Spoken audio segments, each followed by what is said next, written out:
What's up, sports bettors? I have four bets for you: two college basketball, one NBA, and one NFL. And I say it all the time, but this YouTube channel is nothing complicated. It's just things I bet on, right? My goal is to, obviously give you winning picks. I hope you can tail a lot of these, but also to help make you a more informed sports bettor. I've been betting on sports for so much time now, put my whole life into it, started out with $5 bets, and really understanding the math, how the market works is really important. So the goal of this YouTube is to also help you understand how to become a better sports bettor. Some days I'll find value on underdog fantasy, so we'll have plays, right? And I ride with you guys on all these through the losing streaks, 0 for 3 here, through the winning streaks. I'm riding with you guys with my own money. So let's go ahead, let's get into it. These are 4 plays I locked in. So let's start out with the NBA. So if we take a look right here, and again, I say this all the time, but the market's dynamic, right? Lines are always moving, players are getting injured, lineups are updating. So in the same way, if I tell you, hey, GameStop's a good buy at $10, and then you go and you take a look and it's $15, it could be the same in sports betting, right? Sometimes these lines can move quickly. It's a market. You have to move fast, right? You have to navigate the sports books quickly. If there's a great bet, other people are probably trying to bet it, and you have to go quick. So here's an example of the first play I locked in. Heat Wizards, over 110 half, first half total points, 3.23% profit margin. So you can see my play here. And as I always say, you can see I already have 11 bets open on Caesars. We got Tennessee, South Carolina over 65. It's like your goal is to form your own portfolio of sharp bets. Every bet has an edge. If there's a coin that's 53% to land on heads, it's still going to show up on tails 47% of the time. So just because your bet has an edge doesn't mean it's guaranteed to win. These aren't locks. All this bet is it's a positive EV play, right? And it's very clear that Caesars is way off the mark here. Every bookie has the over 110 half, first half total points, heavily juiced towards the over. Caesars is laying minus 110 juice on the over and the under. So it's not that complicated. Hit the bet in bold with a circle around it, but what you're going to notice is like, hey, PointsBet has this minus 135, BetMGM minus 125, FanDuel minus 128, 5 Dimes minus 125, Pinnacle, sharpest bookmaker in the world, this column, both of these, minus 130, PointsBet minus 135. Sometimes odds are different in New York versus, PointsBet Australia or whatever it is, Resorts World Bet. So we have all these data points telling us, the Heat Wizards game should be heavily juiced towards the over, and we're getting minus 110. That's a slam. So that's the first play I locked in. Again, just found using real-time market data. The easiest way to make money sports betting is use the sportsbooks models against each other. They're all setting lines independently. They're all taking millions of dollars of NBA bets a day, and they imply, where they think bets should be priced through their lines. This is kind of like if you had all these different stock exchanges or crypto exchanges, and one exchange is telling you, hey, Ethereum's worth, $400, 400. And then on Caesars exchange, you can buy Ethereum for $300. It's like you have 10 other data points in the market telling you the price should be $100 higher. That's a play you want to be on. So here we have 1, 2, 3, 4, 5, 6, 7, 8 bookies all telling us, the over should be heavily juiced. So we found a play with an edge. And if you have questions about this, you can comment. Again, my goal is literally just to help you become a more profitable sports bettor. Find value in the market. All these bookies want to be unique. They set lines independently. So use them against each other, right? We look at all the odds in the market and we see, Caesars is a play we want to be all over. So I hit it, right? Next play I went with Tarleton State Belmont, over 62 first half total points. So where's that play? Let's go ahead and let's take a look. Not there. So if I go to active, you'll see it. Over 62 first half total points, Tarleton State Belmont. So why do we like it? So many tabs open. Day in the life of a sharp bettor. You hit the refresh button, you see what's happening in the market, you look for plays, and then you just rinse and repeat. People ask me a lot, like, how many bets should I place a day? More the merrier, right? If your bet has an edge, a 3% edge, you want to place as many as you can on a daily basis. Like my goal, and a lot of people think I'm kidding, but like here's literally the account. You can see Bucks -1. is deploy as much of the bankroll as I can because I know I have an edge, right? So for all the plays we're betting on, the goal is just bet as much as possible. So in Tarleton State, Belmont, if we go ahead, we open up this tab, we're like an investor. We're using all the data in the market. We're hunting for value. Out of the millions of odds kind of on OddsJam, you can see even for this random college basketball game, there's a ton of different, lines out there. So you can't scan all these lines manually. So OddsJam just, has a bunch of tools like the arbitrage betting tool shows you where you can make risk-free money because sportsbooks, their odds are so far apart. So what you're going to notice is like, wow, every bookie has this, first half total points in Tarleton State Belmont. If their line is at 62, they're pricing it at minus 110. Pinnacle has it favored, minus 126. So the sharpest bookmaker in the world is pricing something at minus 126. We're getting it plus 105. Like, that's an absolute no-brainer. And then what you're going to notice is other sports books, they have the line half a point higher.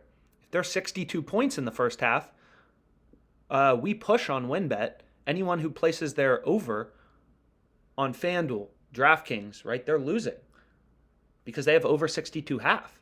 So a lot of times people will be like, yo, are you on the Bengals or are you on the Browns? It's like, well, I'm on the Bengals plus 4 at minus 105 odds, right? Depends where you bet the total. We bet the Heat total, at 110 half.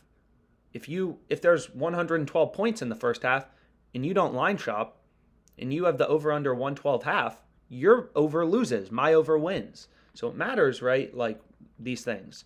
You can even see 5 Dimes, another offshore sports book. OddsJam has basically every sports book in the world. Millions of odds updating in real time to try to, give sports bettors. We're trying to be the first company to not be full of crap and actually give sports bettors, data-driven tools to find an edge. And I use it every day, maybe a little too aggressively. So that's the second play I have. Then switch over to NFL. A lot of people ask like, yo, you can bet on numerous sports. I bet on every sport. You will rarely see me unless there's a promo filtering out a league. The same concepts of finding value using real-time market information, the sports books against each other to find data-driven picks with an edge, applies to any bet, right? Like here, no other bookies better than minus 110. This is an ARB to a bunch of sports books. We're getting plus 120. 5.57% profit margin. And like, this is a concept you really need to internalize, if you want to be a sharp sports bettor and you want to make a lot of money, is like this profit margin. So you can sort OddsJam by profit margin, but a 5.57% profit margin in, this game is in 2 days. This game's on Sunday. Think about what that is in a month. If you could earn a 5.57% return on $1,000. A lot of people are like, oh, 1% EV bets, they don't matter. It's like 1% EV in a day is 30% in a month. If you're not lazy, you put in a little hustle and you're scanning around the market looking for good bets. Like I started out, again, and I don't say this to sound like an asshole, but betting out $5, $10 is your bankroll very quickly, can grow when you're getting 2%, 3%, 4% returns on a daily basis, which is exactly what we're doing. So that's my NFL play. And you'll notice in my, with all the plays I'm on, I got college basketball, we got a lot of NBA in here. Sport agnostic. Find value, beat the VIG. It's really that simple. Sportsbooks charge a spread. They charge the VIG. They're car dealers. They buy cars for 10 grand, they sell them for 15. They charge the VIG. But you can make money. And it's only possible because all these bookies have different odds. So you can ruthlessly compare lines between bookies with a variety of tools and hunt for positive EV plays. Bet with a positive profit margin. And again, you're not going to win every day. I say that all the time, but you win in the long run. So Oklahoma State, UCF. Check out this play. Wow. WinBet has their line over under 134 half. No other sportsbook giving better than minus 127. You click in, you dig in, and it's like, wow. Bet online, sharp offshore sportsbook, 5 Dimes. Like, WinBet is a full point off from basically point or 2 points off from where every other sportsbook is setting the line. So we found a play with an edge. And when you're betting at minus 110 juice, you got to bet 11 to win back 10. It's not like you have to win every single bet. You just need to win on spreads and totals 53% of the time, and you're profitable in the long run. So picking up these extra point and a half, 2 points in value, that's what turns you from being a recreational square sports bettor to a sharp bettor. So this is a play you want to be all over. I hit it. Under 134.5 in UCF, Oklahoma State. Really good value at under 134.5 at minus 110. So 2.16% profit margin here. So again, the market's moving, so then I just typically hit refresh, look for another play.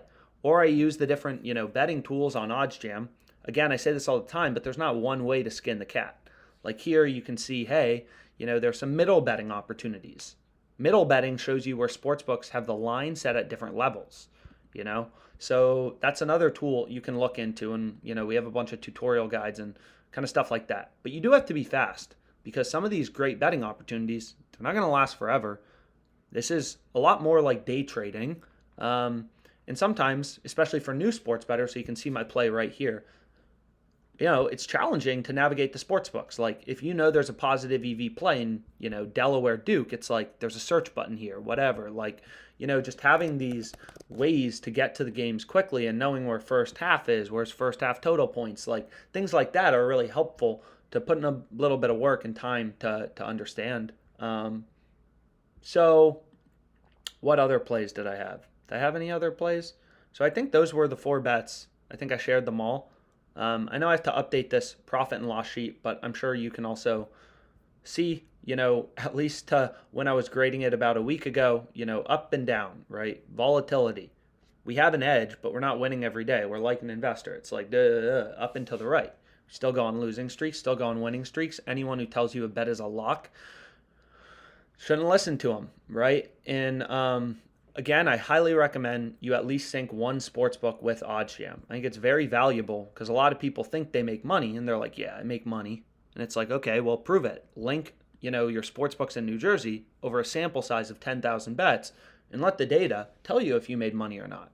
Anyone can win 1 month, 1 week, 5 days in a row. It's not that hard. But when you're placing tens of thousands of bets, it becomes very clear. And then when you have a 5% ROI, my goal is get this pending bets number as high as possible because I know I have an edge, right? I know I'm making money. And then you refresh, see what else is out there in the market. So here it's like Wagner, minus 105, looks incredible. But unfortunately, I'm in New York, and in New York, I don't believe you can bet on Wagner because one of those schools is in New York. So some states, they don't allow you to bet on teams in your state. So you can see some underdog fantasy plays coming up. So that's kind of the day in the life of a sharp bettor. You use all the different tools to hunt for value. Then it's like, okay, let's look for some plays on underdog. Maybe there's something. Maybe there's nothing. I don't know. It depends on the day, right? It depends on how badly sportsbooks are screwing up. Maybe there's value in money lines. And if there's not in money lines, I'll switch over to player receiving yards and be like, okay, any discrepancies here, And that really is what it's like to be a sharp sports bettor. Hope this was helpful. I hope you're able to tail some of these 4 bets. And let's make some money.